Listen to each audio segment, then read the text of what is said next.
જીવનમાં સુખી થવું હોય તો બે વસ્તુ કરવા જેવી છે. એક કે કોઈની પણ પાસે આશા ના રાખશો, ઝીરો એક્સપેક્ટેશન રાખો.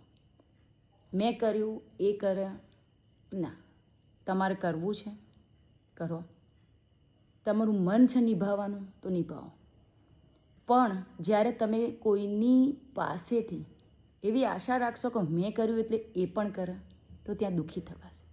બીજું, તમારી જિંદગીનું રિમોટ, તમારી ખુશી, તમારી કોઈ પણ વસ્તુનું રિમોટ બીજાના હાથમાં ના આપશો. તમારા વખાણ કરે કોઈ અને તમે ખુશ થઈ જાઓ, જ્યારે તમારા ક્રિટિસાઇઝ કરે અને તમે દુઃખી થઈ જાઓ, એવું ના કરશો. જીવનમાં ખરેખર આગળ વધવું અને સુખી થવું હોય તો આ બે વસ્તુ યાદ રાખવા જેવી છે. એક, ઝીરો એક્સપેક્ટેશન. બીજું, તમારું જિંદગીનું રિમોટ તમારી પાસે રાખો. નમસ્કાર.